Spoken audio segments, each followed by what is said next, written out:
In section 8.3, we are going over how to solve a quadratic equation by completing the square. Our goal when completing the square is to get the quadratic into vertex form. So my first step, I'm going to subtract 13 from both sides, and that leaves with m squared plus 6m plus, I'm going to leave a blank. It's going to be a little weird at first, but leave a blank, equals 20 minus 13 is a 7 plus blank. So I have to have the same blank on both sides, because if I add a number to one side, I have to add it to the other side. Now I'm going to complete the square. So I have an m plus 6 cut in half is 3. M plus 3. Okay, so m times m is m squared. 3 plus 3 is 6. 3 times 3 is a 9. So there should be a 9 on both sides. Because 3 times 3 is 9, this one needs a 9. 7 plus 9 is 16. So I would have m plus 3 squared equals 16. That's my equation as I complete the square. M plus 3 squared equals 16. Then if I solve it, I would square root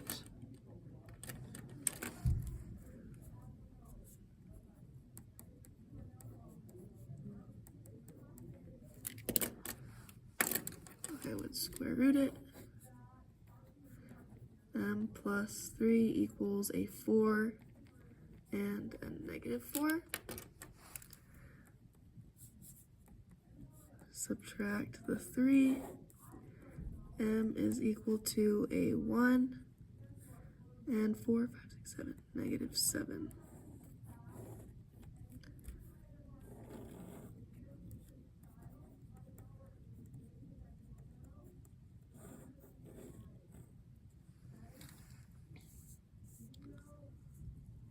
Okay, let's try again.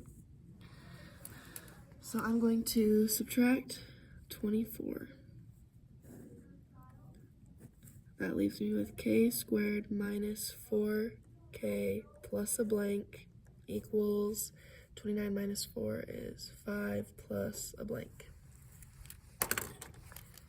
I have a k. Negative 4 cut in half is minus 2. So a negative 2 and a negative 2 add up to negative 4. Negative 2 multiplied by negative 2 makes a plus 4.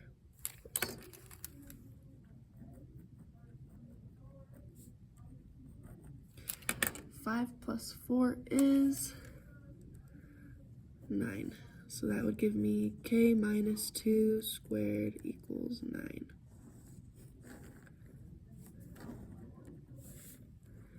K minus 2 squared equals 9. If we solve it, we square root it. K minus 2 equals a 3 and a negative 3.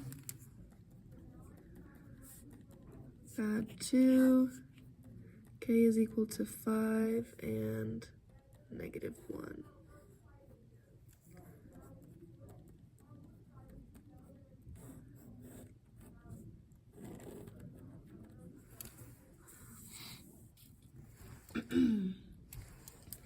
Add 50, add 50. X squared plus 4x plus blank equals negative 135 plus 50 is negative 85 plus blank. X, 4 cut in half is a positive 2. 2 plus 2 is 4. 2 times 2 is 4. gives me that it equals a negative 81. X plus 2 squared equals negative 81.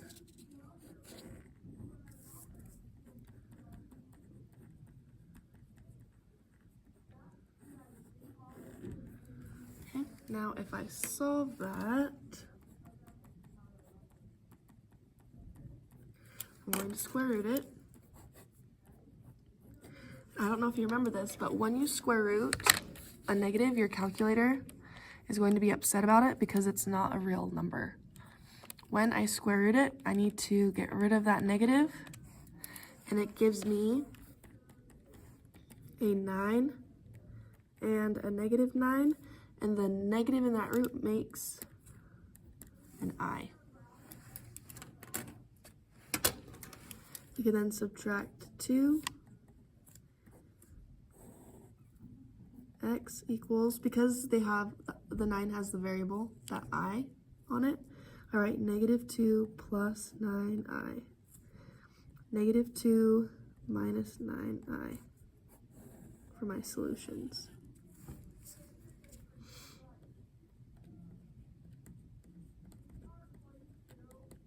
Oops. Sorry, I forgot the X equals at the front.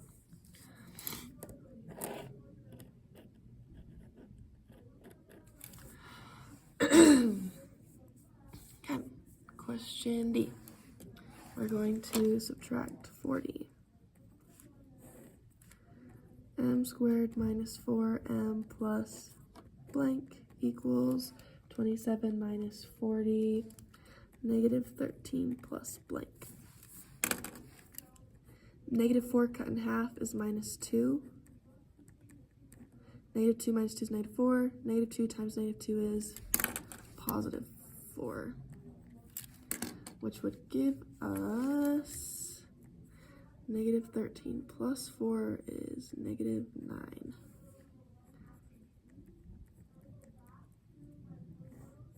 That is my equation. M minus 2 squared equals negative 9.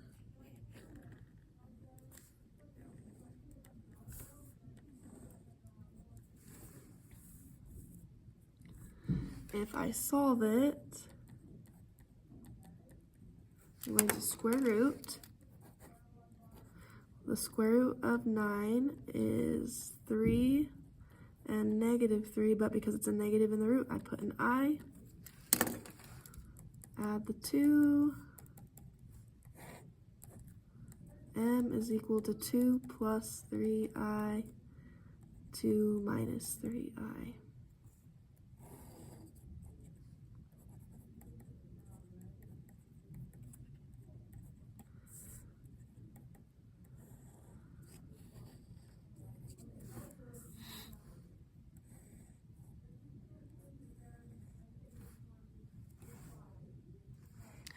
Next example. Going to add 18.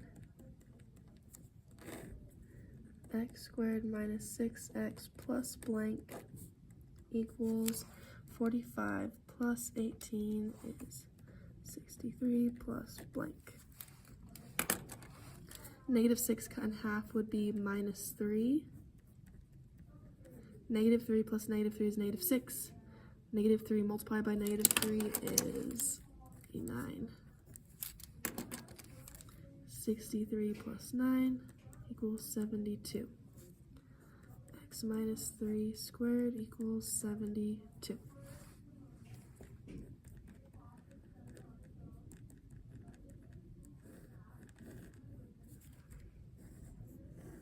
There's my equation.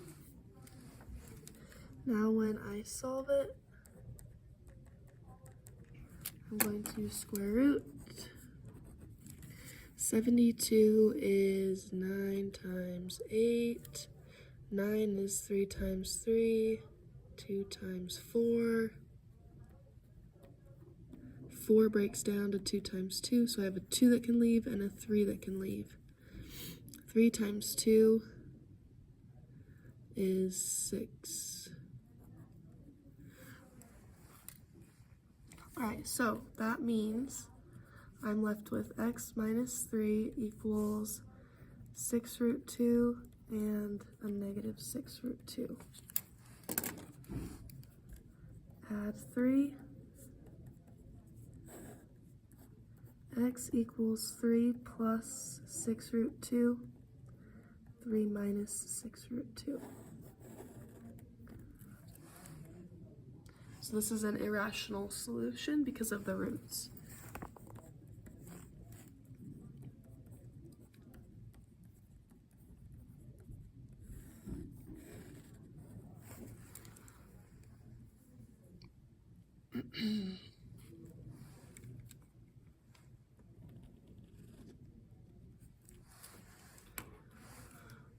Alright, question F. Minus 20 minus 20. W squared minus 12w plus, I leave a blank, equals negative 48 plus a blank. W minus 12 cut in half is 6. They add up to negative 12. They multiply to make a positive 36. Negative 48 plus 36 makes a negative 12.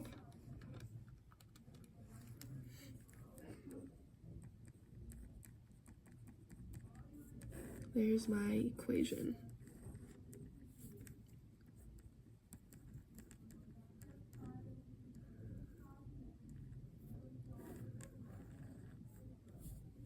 So it equals a negative 12.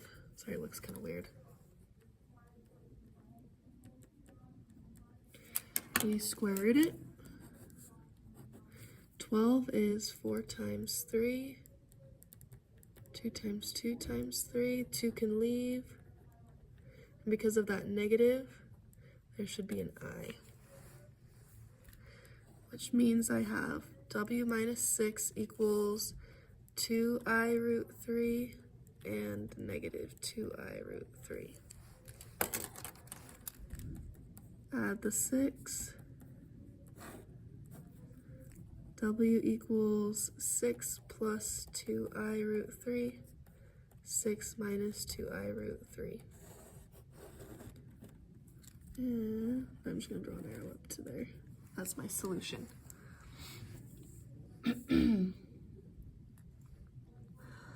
on our next one, I have a 2 in front. This one's going to be a little bit different. I am going to first add the 54. It cancels out.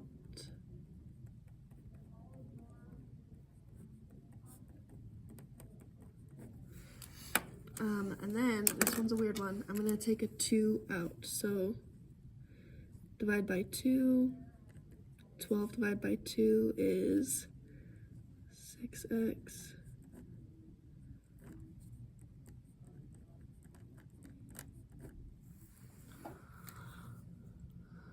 Okay.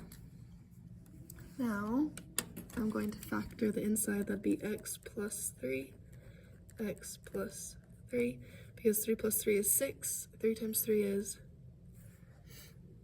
9. Now you have to be careful because this 9 is in the parentheses being times by 2. So the number over here, 9 times 2 is 18. 2 times 9 is 18.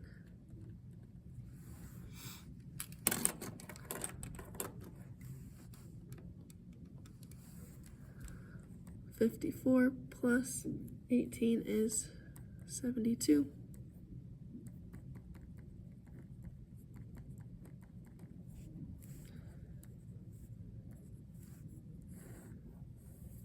And there's my equation. 2 times x plus 3 squared equals 72.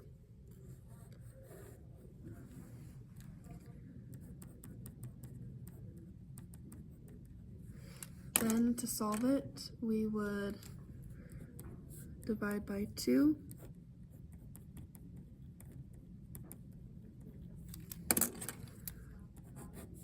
square root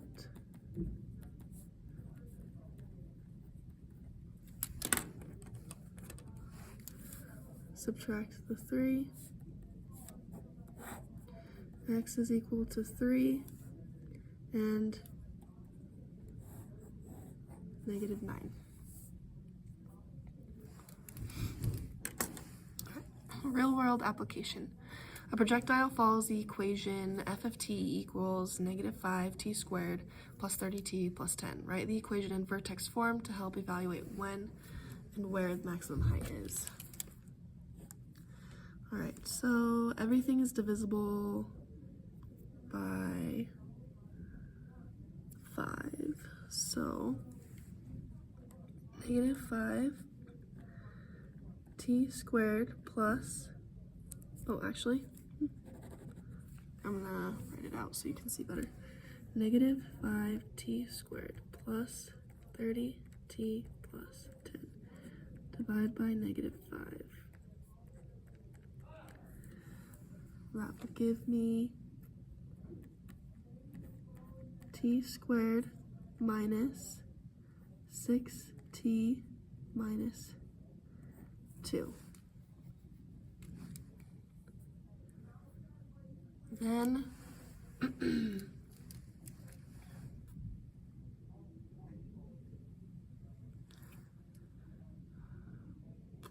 actually, I'm sorry. I'm gonna make this so that it's just like the one up here. That way it'll be easier. Negative 5t squared plus 30t plus 10 equals 0. Then we subtract 10, subtract 10. Negative 5t squared plus 30t plus blank equals negative 10 plus blank.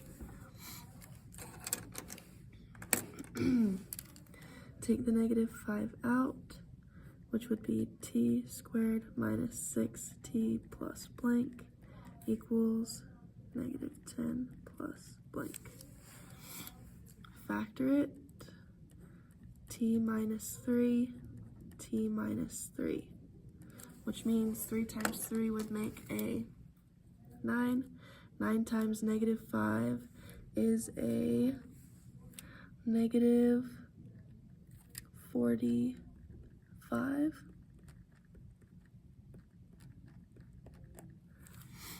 Which would give us a negative 55.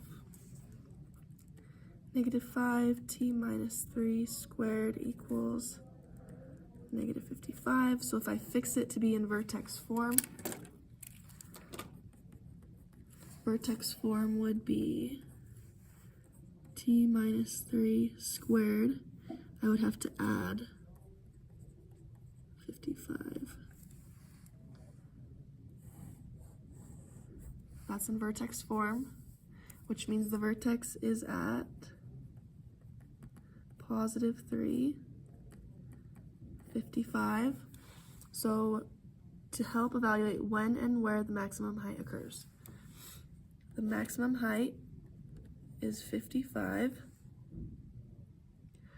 and when it occurs is at 3. So 3 probably seconds, I'm guessing. So 3 seconds is at a height of 55 with a measurement.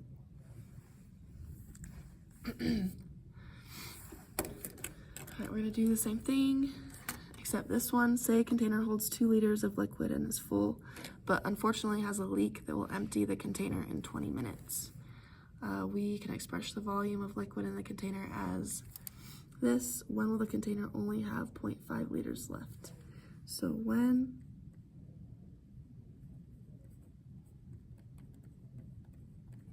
will it only have 0.5 liters left?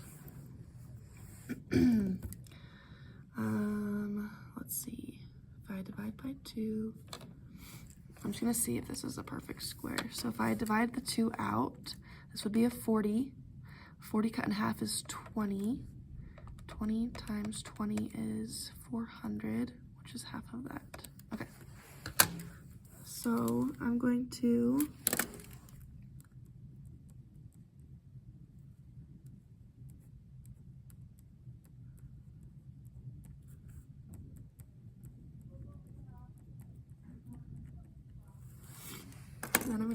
perfect square, t times t minus 20 minus 20. They add up to negative 40. They multiply to make positive 400.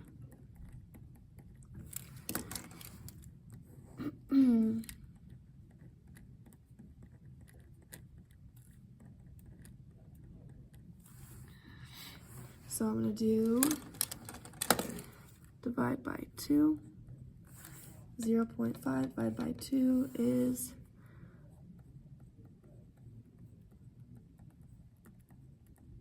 0.25. I then square root, second square root 0.25. I get a 0.5 and a negative 0.5. Add 20.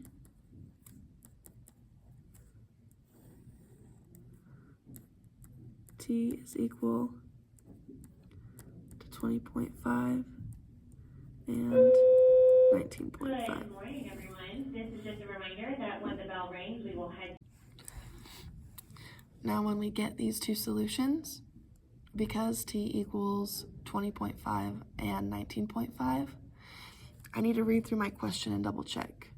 Say a container holds 2 liters of liquid and is full, but unfortunately has a leak that will empty the container in 20 minutes. Using this law, we can express the volume of liquid in the container. So when I solve through this, it says 20 minutes that the container will empty. So will it empty in 20.5? No, that is over the time limit. So this solution would not work. T equals 19.5.